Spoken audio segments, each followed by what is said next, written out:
Hello everyone, welcome. I hope you're all doing well. Welcome to another lesson in our ongoing French course. So in this lesson, we are going to take the verb mettre a little further by doing some extra practice. I introduced you to the verb mettre in the last lesson. Mettre is an irregular verb, which means you have to memorize the forms. Remember, the basic meaning of mettre is to put, as in to put something somewhere. It has other meanings, but the basic meaning is to put. So again, the pronunciation is mettre, mettre, mettre. Remember, it's an irregular verb, so here are the forms that you absolutely must memorize. Je mets, tu mets, il, elle, on, mais. Notice the pronunciation of these three are the same. Mais. Je mets, tu mets, il met, elle met, on met. Nous mettons. Notice that there is a change in the pronunciation of the vowel. Here it's mais, mettons. Mais, mettons.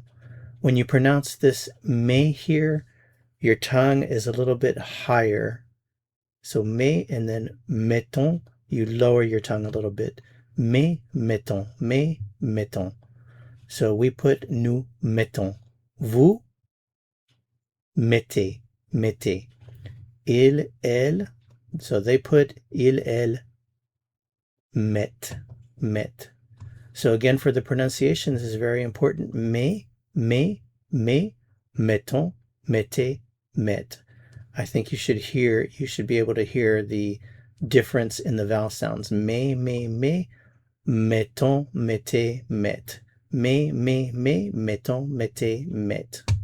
If you're having trouble hearing the difference, I always recommend that you listen while closing your eyes.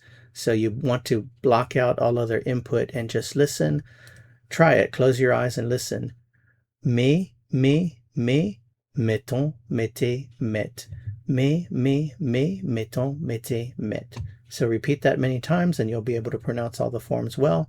You won't have to worry about that again. Okay, so now on to the practice part of the video. We want to look at many examples of how we use the verb mettre. So remember, it means to put, and you want to put something somewhere. So we have il met, he puts something, well, the book, the pencil, the cup, le livre, le crayon, la tasse. Where does he put the book, pencil, or cup? On the desk, sur le bureau, or close to the lamp, près de la lampe. So let's put it all together here and make up some sentences. He puts the book on the desk. Il met le livre sur le bureau. He puts the pencil on the desk. Il met le crayon sur le bureau. Il met le crayon sur le bureau. He puts the cup on the desk. Il met la tasse sur le bureau. Il met la tasse sur le bureau. We're going to change the location here. So in this next case, close to the lamp, près de la lampe, près de la lampe. So he puts the book close to the lamp. Il met le livre près de la lampe. Il met le livre près de la lampe. He puts the pencil close to the lamp. Il met le crayon près de la lampe. Il met le crayon près de la lampe. So if you're using this video to just listen, if you're just listening, try to guess the answer before I tell it to you. So here's the next one. He puts the cup close to the lamp. Can you guess?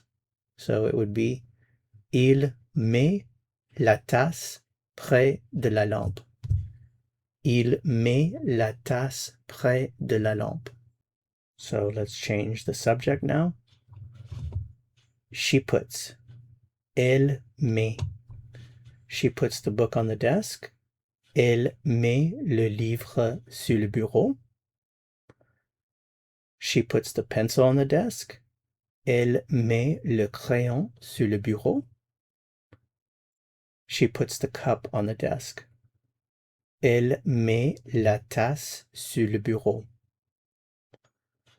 She puts the book close to the lamp. Elle met le livre près de la lampe. She puts the pencil close to the lamp. Elle met le crayon près de la lampe. She puts the cup close to the lamp. Elle met la tasse près de la lampe. New subject and verb form. Nous mettons. Nous mettons. Nous mettons. We put the book on the desk. Nous mettons le livre sur le bureau. We put the pencil on the desk.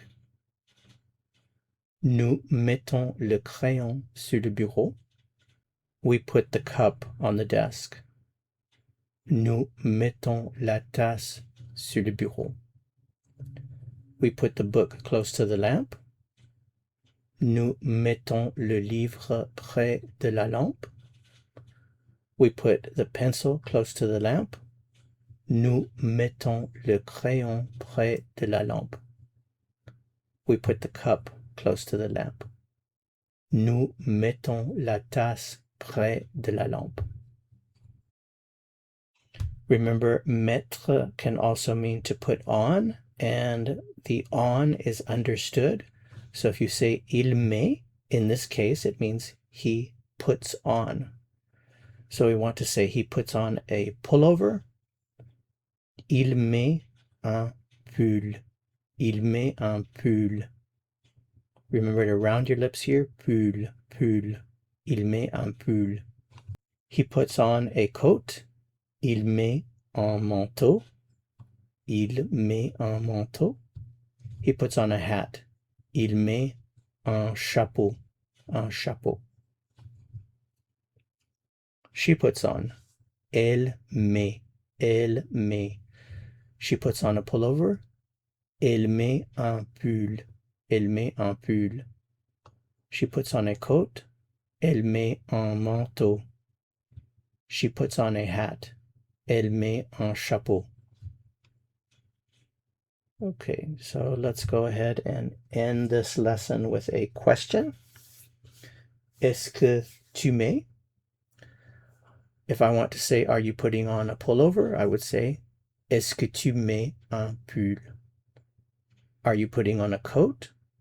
Est-ce que tu mets un manteau? Are you putting on a hat? Est-ce que tu mets un chapeau? Let's make the question with the formal you. Vous mettez. Mettez. So are you putting on? Est-ce que vous mettez? Are you putting on a pullover?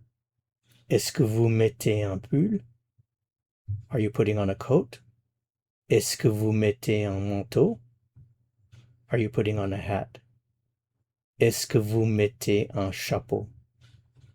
Remember, you can repeat the practice part of this lesson. Just repeat it until perfection, until you can guess all of the answers before I tell you the answers. And then you've really learned something. Well, that's it for this lesson. Thank you so much for watching. If you found it helpful, I would appreciate it very much if you give it a like or perhaps a hype. To go on to the next lesson, click on the video that appears here on your screen. See you soon. À bientôt.